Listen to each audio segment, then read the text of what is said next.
Mga sinungaling, nagkakasundo kami at sila kung makikipagkasundo ako sa kanya, may kasunduan kami. Tapos lalabas siya, magsasalita siya, nagkasundo kami, lahat pumayag. Walang mga sandatang nuklear, nagsara na kami ng kasunduan. Lalabas sila sa media at sasabing, hindi namin napag-usapan yon. May mali at siraulo sila. Tinapos ni Trump ang lahat sa tigil putukan matapos magbigay ng buong suporta ang NATO at ginawang entablado ang summit sa Ankara para sa isang matinding pagbaliktad laban sa rehime ng Iran. Dumating ang desisyon noong ikawalo ng Hulyo 2026 matapos atakihin ng mga komersyal na barko sa kipot ng Hormuz at muling sumiklab ang tensyon. Dumating si Donald Trump sa Turkiya para sa pulong ng NATO sa isa sa pinakamahalagang rutang pandagat at nadatnan niyang hindi na pinapayagan ang malamyang pahayag. Mga barkong tinamaan, presyon sa langis, kaalyadong humingi ng linaw, at pagsisikap ng Tehran na ipakita ang lakas sa lugar kung saan dumadaan ang enerhiya para sa iba't ibang bansa. Ang sagot ng Amerika ay dumating sa pamamagitan ng mga bagong pag-atake laban sa mga target ng Iran at sa praktikal na pagtatapos ng pansamantalang kasunduan na sinusubukang pigilan ang digmaan. Si Mark Rutte, kalihim general ng NATO, ang nagbigay ng pampulitikang suporta na kailangan ni Trump nang sabihin niyang kinakailangan ang reaksyon ng Estados Unidos. Hindi dapat gawing panangga ang tigil putukan. Hindi naman masyado. Ang gustong-gusto ng mga tao.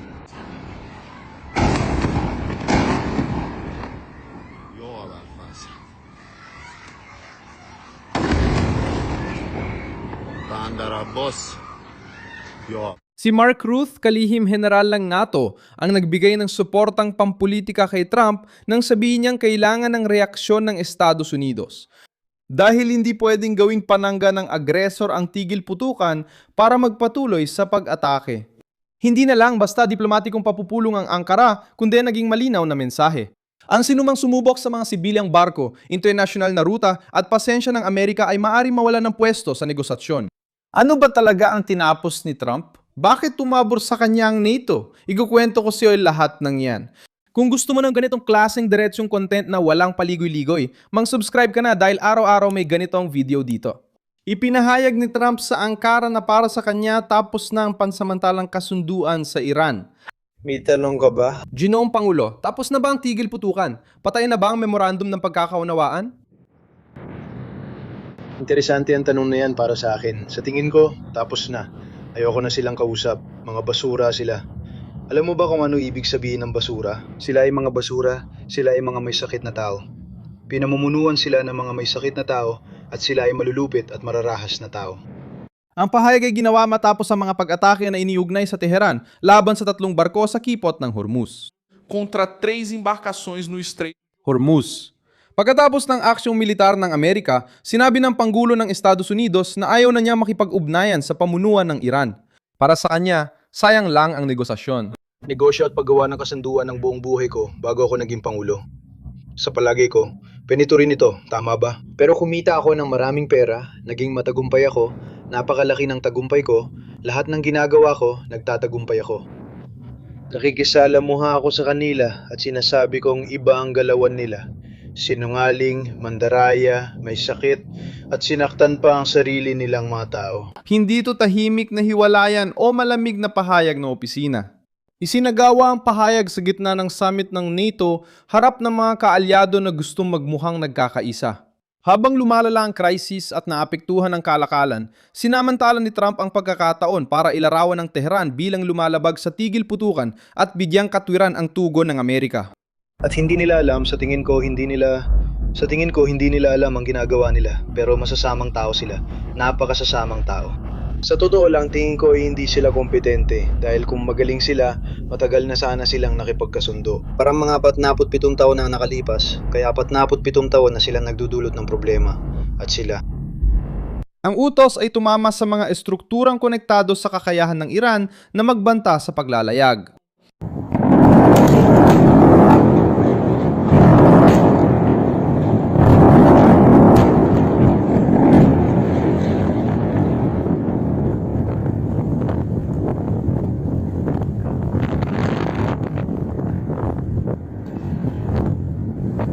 Habang binawi ng Washington ang pahintulot para sa pagbebenta ng langis ng Iran sa pandaigdigang merkado, si Mark Rutte ay naging sentral na figura sa usapin. Sinabi ng pinuno ng NATO na kapag may tigil putukan at nilalabag ito ng Iran, nagiging mahalaga ang matinding reaksyon ng Estados Unidos. Sa praktika, binigyan ni Rutte si Trump ng isang bagay na iniiwasan ng ilang bahagi ng Europa, isang pampublikong direktang pagpapatibay sa gitna ng krisis. Hindi lang tungkol sa gastusin militar, depensa at presensya ng Amerika sa Europa ang tinatalakay ng NATO.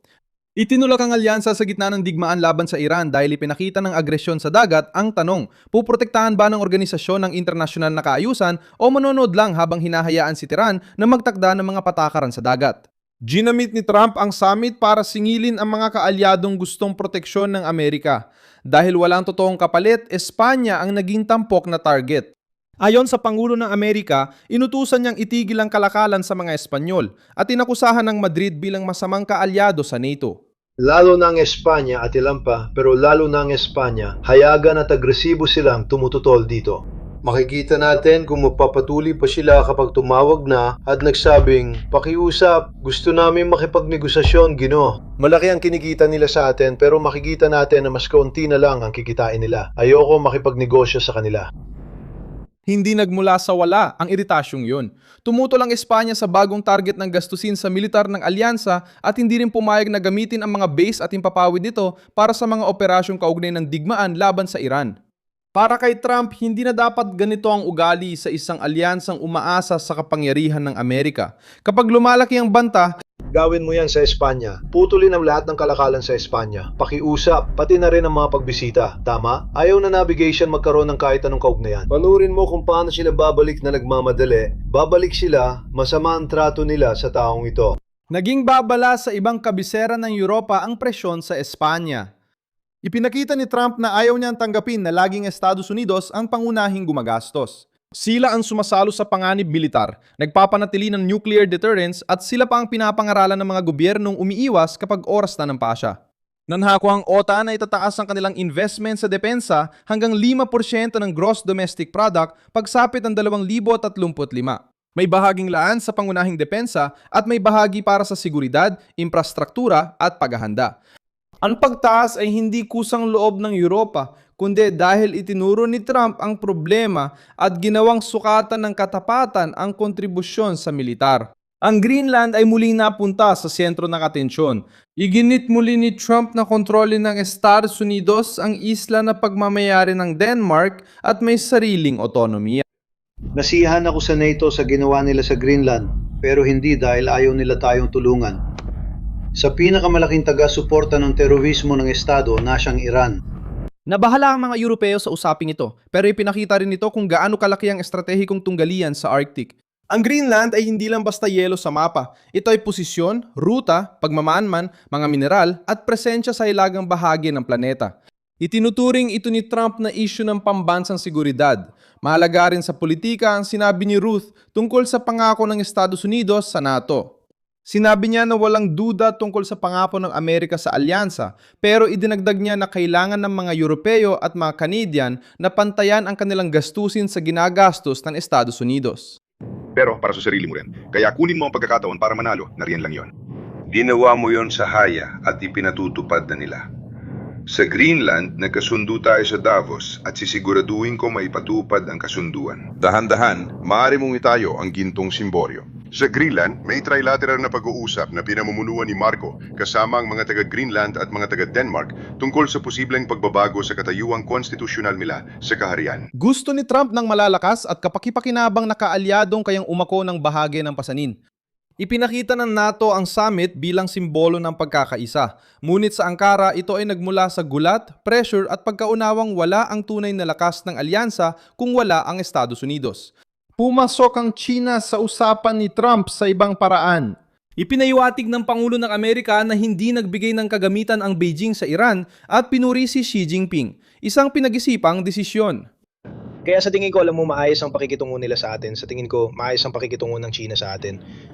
Kasama ko nun si Pangulong Xi at sinabi ko, sana huwag kayong sumali sa digmaan. Ayaw namin yon. Mahigit 50% ng langis niya ay dumadaan sa kipot ng Hormuz at hindi pa siya kailanman sumali sa digmaan. Wala siyang binigay na gamit sa kanila. Ang galing niya, malaking tagahanga ako ni Pangulong Xi.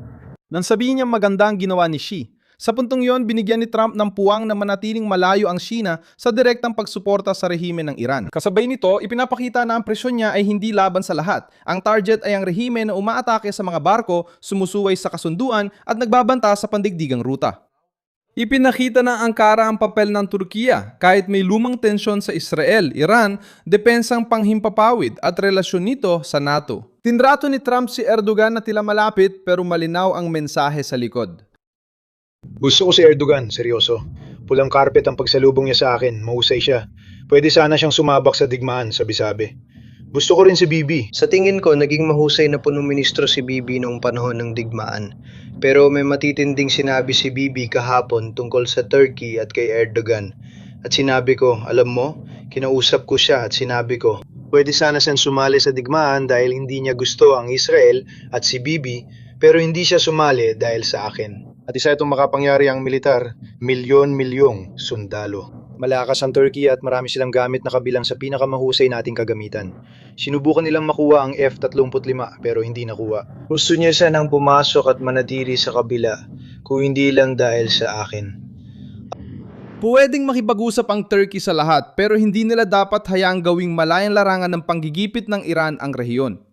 Ipinakita ng pagdating ni Trump sa Turkey kasama si Ruti at sa harap ng mga lider ng Europa na ang krisis sa Iran ay hindi na nakulong sa gitnang silangan.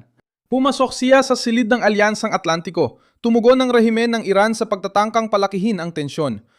Matapos ang pag-atake ng Amerika, naghayag ang mga opisyal ng Iran tungkol sa mga target na may kaugnayan sa US sa Golpo. Inalis namin ang unang grupo ng leader nila, tapos gusto ng pangalawang grupo na alisin ang leader ng ZEWA. Nasa lahat ako ng listahan, nakita ko ang link kaninang umaga. Sa tingin ko, sinuwerte pa rin ako hanggang ngayon.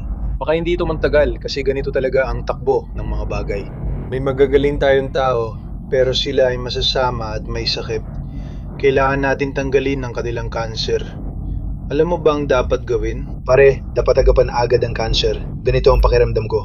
Kung ginagamit ng rehimen ang negosasyon para makapagpahinga at muling umatake sa mga rutang sibilyan, nawawala ang saysay ng diplomasya at nagiging takib lang ito sa panibagong panunulsol. Iyan ang matinding puntong ginamit ni Trump sa Ankara. Ramdam ng merkado ang epekto at alam yun ni Trump kaya hindi lang militar ang tugon. Sa pagputol ng pahintulot sa pagbebenta ng langis ng Iran, tinarget niya isa sa mga sandigang pinansyal ng rehimen, sabay matinding pahayag laban sa pamunuan ng Iran. Hindi ito aksidente. Tinawag ni Trump na may sakit ang mga pinuno at sinabing wala siyang tiwala sa nalalapit na pag-uusap. Sila ba ay mga sinungaling? Sila ba ay mga mandaraya? Sila ba ay mga may sakit? Sinaktan nila ang sarili nilang mga tao. Pumatay sila ng 54,000 katao na nagpoprotesta. Kapag tinanong, bakit hindi nila kinuha ang kapangyarihan? Hindi nila magawa dahil patay na sila. Pinatay sila ng mga iyon. Walang makakakuha ng kapangyarihan ng walang armas na mamatay sila sa baril ng kabila. Tinatago ng media pero masama talaga silang mga tao. Ayokong sayangin oras ko sa kanila. Hahayaan ko na lang ang magagaling natin negosyador na ituloy ang pag-uusap kung gusto nila. Pero hindi ko nakikita yon. Mabigat ang salita pero loyal sa sitwasyon. Gusto niya ipakita na hindi niya itinuturing na mahirap ka-partner ang Teheran, kundi isang rehimen na gumagamit ng pag-atake, pagbabanta at kasinungalingan bilang metodo para sa mga nagtataguyod ng isa pang yugto ng pag-uusap. Dumating ang sagot kasabay ng usok ng politika sa Ankara. Ang negosasyong walang konsekwensya ay nagiging paanyaya sa susunod na atake.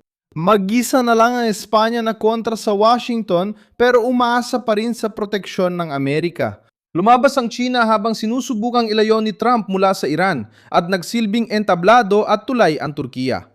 Umalis ang NATO sa pagpupulong na ipinapakitang malakas, ngunit si Trump pa rin ang nagdidikta ng agenda, pinipilit ang kaalyado, pinaparusahan ng kalaban at pinapapili ng panig.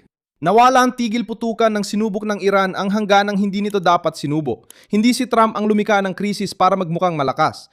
Ang mga pag-atake sa kipot ng Hormuz ay nagdulot ng panganib sa mga barkong pangkalakalan, enerhiya at kredibilidad ng Amerika. Hindi inayan ni Trump na maging simpleng pagkondena ang kaso. Ginamit niya ang summit ng NATO para gawing tugong militar, pressure sa ekonomiya at hayagang paniningil sa may hinang loob ng mga kaalyado ang paglabag ng Iran. Maraming salamat sa panonood ng video na ito hanggang dulo. Suportahan ninyo ang aming proyekto at mag-ambag ng pera sa pamamagitan ng Pixky na makikita sa inyong screen. Kami independenteng channel na nabibigay ng tamang impormasyon. Ang inyong ambag ay tumutulong sa aming pagpapatuloy.